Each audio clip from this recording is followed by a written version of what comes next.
Hi, I'm Lori Conlin. I work with the National Institutes of Health as part of the Office of Intramural Training and Education. I run both the postdoc office and the Career Services Center for the OITE, and I'm thrilled that you could join us today. We're going to talk about how to find a job with the U.S. government. All the agencies within the federal government actually have different websites that post the different jobs and what they call those different jobs. For example, at the NIH, which is where I work, there's www.usajobs.gov. That goes through all the different types of bench and non-bench positions that are available to PhD-based scientists that you can look at and see what does a program officer do versus what does a grants administrator do versus what is a principal investigator, or for that matter, a postdoc at the NIH. So for all the different types of positions that higher educated folks can do, you can look at our website. The FDA has a very similar type of website, and so if you're interested in regulatory affairs, what is an interdisciplinary scientist and how does that influence your career options within the federal government? Now, the official job site of the U.S. federal government is actually usajobs.gov. All agencies typically post their jobs that are available as a federal hiring mechanism at usajobs.gov. So I recommend that you start looking there about different information about how to apply. They have some great tutorials online at usajobs.gov to help you through the process. The federal government also works with a lot of contractors, and many of the jobs that are available can be found through different contracting websites. A couple of different ways to find jobs through contracting firms. One is called Juju. It's an online aggregator of different types of positions within the federal government as contracting positions. You can see the link here for Juju, and you can type in different keywords such as NIH contractor and see what comes up with that. You should also look at all the different specific websites for the different contracting firms that work with the U.S. government. For example, Kelly Scientific, Lockheed Martin, SAIC, Leidos, Discovery Logic, etc. These are many of the firms that exist within the contracting system. We have a great blog post about the different types of contractors that work with all the different agencies at our blog, and you can find that from our home site. If you are looking at a specific government position, there's again three types of hiring mechanisms. The one that most people think of when they're thinking about federal jobs are GS, or General Schedule, which are also known as Title V positions. These have basic classifications and compensation systems for both white-collar and blue-collar federal jobs. And so you should understand what the classification systems are. For example, Series 601 or 401, etc. There's different types of classification systems. So for example, Series 401 is the biology set classification. So you should know what these are, and we'll talk about that in a few more slides when we look at a job ad. These Title V or GS positions have federal benefits and federal retirement systems, but they do require U.S. citizenship. These jobs will almost all entirely be found on usajobs.gov. Another type of position that's used within the federal government are called Title 42 or Administratively Determined AD jobs. These are typically most science-based positions or clinical research support positions. So if you're thinking about bench-based jobs, perhaps at the NIH, these may be Title 42 positions.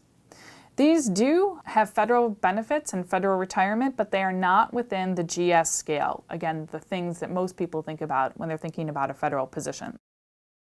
There may be no citizenship requirement for a Title 42-based job, but some of them still have citizen-based requirements. Contracting positions, remember, are from a very wide range of different companies. You can see our blog post on contractors. They have differing citizenship requirements, and they are not eligible for federal benefits or federal retirement. It is very likely that the contracting firms will offer benefits and retirement, but you should look at each individual contracting firm to understand what their benefits are. It's very important to understand how citizenship influences the types of positions you can have with the U.S. federal government. Most federal government jobs, all GS jobs, require citizenship with the United States. Permanent residency is not enough for these type of positions. You have to be a citizen in order to have these positions. If you are a non-citizen and you are interested in working with the federal government, there are two options, although I do have to say that there are not a lot of positions for non-citizens. You can look for the AD, the Administratively Determined positions. At the NIH, for example, we call these Title 42 positions, and they're mostly for bench-based jobs, not non-bench jobs. Or you can look for the different contracting positions for the different contracting firms. Again, these are likely much more to be bench-based positions and found by directly contacting investigators to see if they have openings. You're not necessarily going to find an AD or a Title 42 position on usajobs.gov. It's possible, but they are not always posted there. You may find them posted at the different agencies' websites. But again, for example, if you want a staff scientist job here at the NIH, they're often Title 42 or AD, and you'll contact the labs directly in order to see if they have that type of position open. A few years ago, we put in some hiring reforms to cut the red tape to improve the timeline to get people from applying to a position to the federal government to working for the federal government. There was an executive order that was put out that this entire process from putting the application out there to hiring the person has to be done in less than 80 days. They removed the KSAs, which were knowledge, skills, and abilities that were often written in essay form, and replaced them with multiple choice questions that you rate yourself and you score yourself. Also, they put in that the minimum requirement for putting a job out there is 5 days. And in fact, some agencies have implemented that the 5 days is the maximum that they will actually post a position. That means for some of you who have often thought when you saw a job opening that was only there for 5 days that, why bother? They already have somebody in mind. That's not necessarily true. That's just the timeline that that agency has decided that they will post a position. So even if the job is only open for 5 days, you still may want to apply because it doesn't always mean they have someone in mind. Let's talk about the different processes for getting a job and getting through usajobs.gov. There's two different people who are often part of this process, the hiring manager or the program, and also human resources, known as HR. HR will be contacted by the program or the hiring manager to identify a need that they have within their division. The hiring manager will work with HR to write a position description that matches what the hiring manager needs as well as standard norms within the HR system for that particular agency. The position is then announced for as many days as required, and then the announcement closes. HR then goes through the first step of reviewing the applications. The hiring manager does not see the applications at this point. It's all done at this point by HR. HR ranks the candidates based on how the candidates scored themselves, as well as the resume and the questionnaire that the candidate filled out. HR will then issue a certificate or a cert for that particular position, and then move things over to the hiring manager for examination. At this point, the hiring manager and the program have the resumes that matched the cert that HR did. So the manager then will review all the resumes that came to them. They will then choose to interview some or all of the different candidates, the resumes that they have, and then they will make a selection and move that selection recommendation back to HR. At that point, HR will have to make the offer to that person that the program has selected within 2 days, with the goal of all of this process being 80 days.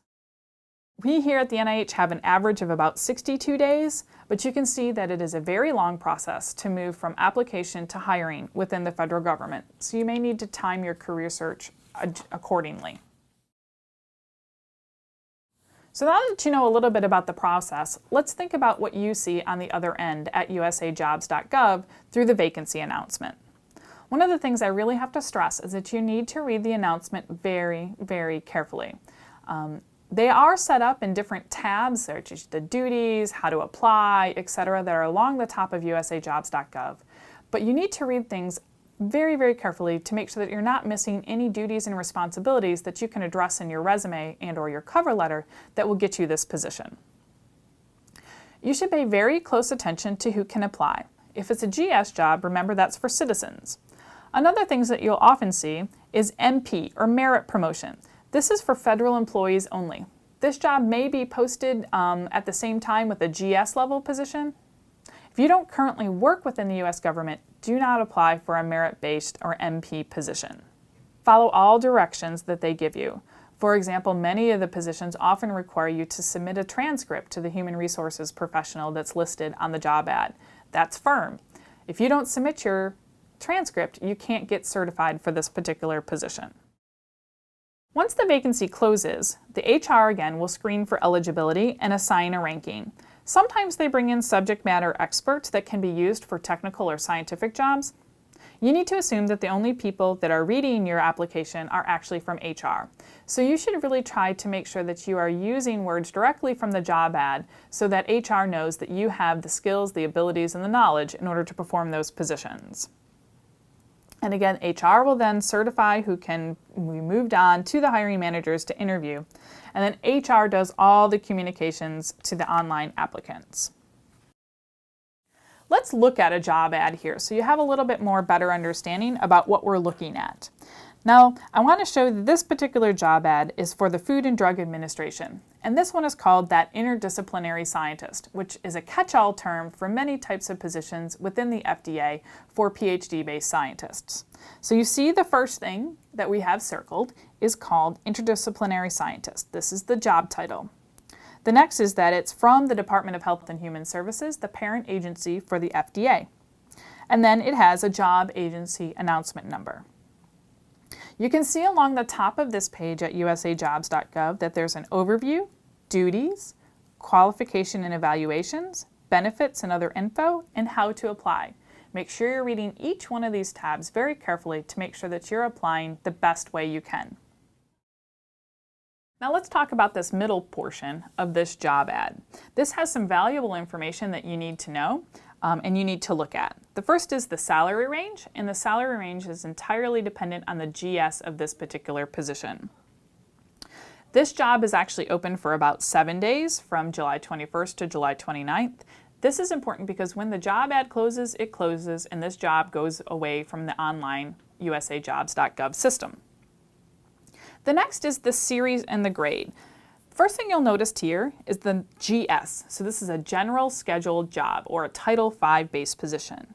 And then you see a bunch of numbers, 401, 403, 415, and 601.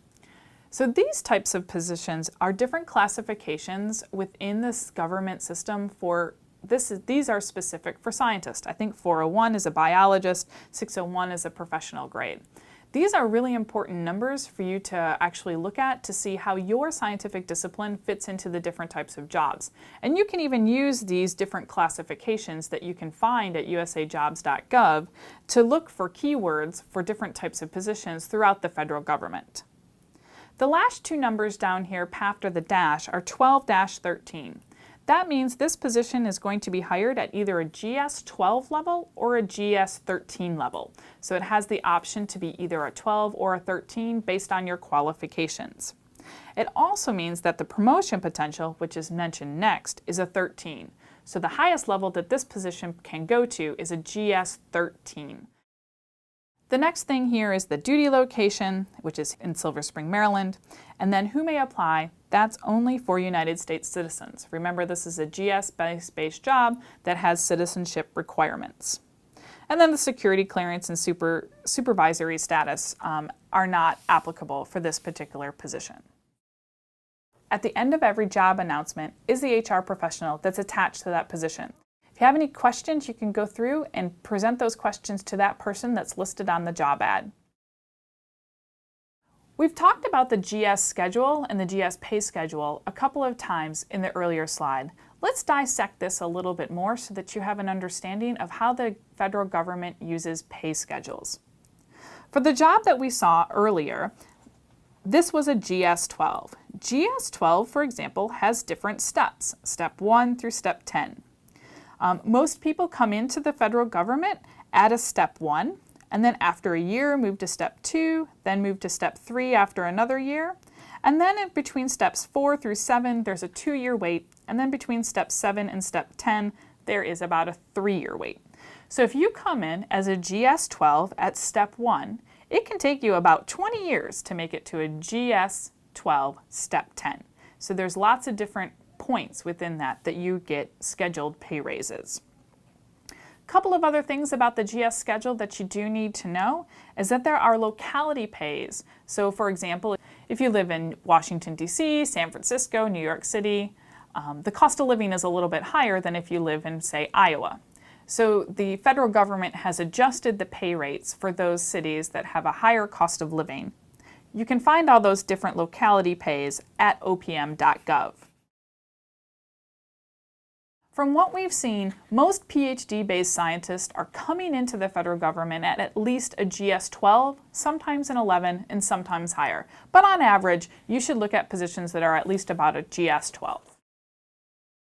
If we go back to that job ad that we've been talking about from the FDA, the next place to look after you looked at the Overview tab is the Duties tab. So the Duties tab will give you a basic overview of the types of things that you would do if you were to go on to this job. And this is the first place you can look at to really develop your resume so that it matches very well towards the job ad that you're looking at. So for example, this one has about 4 different bullets about the types of job duties that you would have. Or the last one is drafting a variety of reports and summaries on the safety and effectiveness of devices submitted to a pre-market approval application. So then in your resume, you should talk about how you have evaluated data, how you've looked at the effectiveness of different devices, and looked at evaluating an application that has come across your desk. Another interesting place that they often hide information about what you will do in this job is found in the How to Apply tab through looking at the evaluation questionnaire. This next slide shows what the evaluation questionnaire is for this particular job. You can see how much more information is available here about what you would do if you took this particular job, such as conduct research to determine whether scientific data submitted is sufficient to substantiate the claims. These are also different ways that you can get ideas of how to develop your resume to give them information of how you give examples of where you've succeeded in all these different items. When you're looking at this questionnaire, you have to evaluate yourself A through E. Make sure that you are evaluating yourself honestly, but not undervaluing the work that you've done coming to this point in your career. Your federal resume is a little different than any other resume that you're going to develop.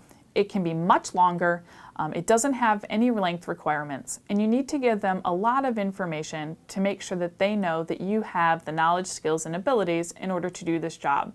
I often like to say your federal resume, you should consider it your first interview. So the things that you would have told them in your first interview, that's the kind of information you need to put in your federal resume. The first type of information that always goes up top is the personal info. This is your name, your address, your phone numbers, your emails.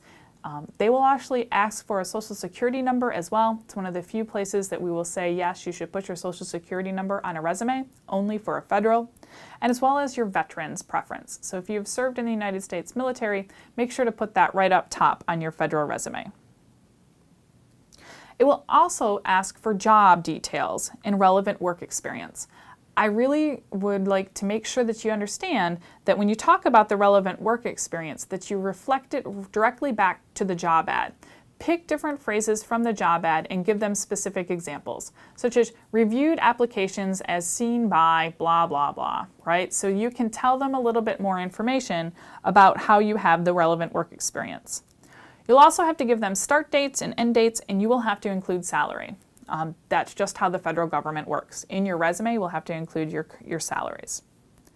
You need to give them any education and relevant training that you've done, and this can be much more exhaustive, talking about coursework that you've done, maybe certificate-based things, anything that's relevant to the job so that they know you can do this job well. Awards, associations, special skills. You can also include any non-science work experience or volunteer experiences that will help them to understand that you can do the job well, and any other qualifications. Try to mirror your responses in every single section towards the job ad that you're applying for. Every single job ad that you have, whether it's for the federal government or anywhere else, often has keywords. You should definitely look and think about what keywords you want to show in your resume to make sure that the HR professional who has that first read really understands that you have the skills to do the job. So a single keyword can really communicate a lot of multiple skills. So I really recommend that you go through the Duties tab, the How to Apply tab, and all the questions that you have to evaluate yourself on, and look for common themes, because those are likely the keywords that you need to make sure are in your federal resume. So on this slide, I've given you some examples on how to really effectively write your resume for that FDA job that you have. I'm going to give you a couple of seconds to read through them and really see how we mean I did X to do Y, and giving specific examples.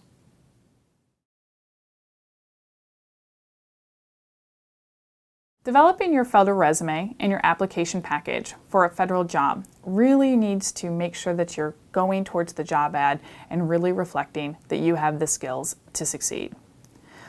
There's lots more information on developing resumes and other types of career-related items on our website at www.training.nih.gov. There's other information there. We also have a couple of other links to different types of online resources that are very good for government-based jobs. Watch our other video to understand careers for scientists at many different government agencies. I wish you the best of luck, and I hope to see you have career success in the future.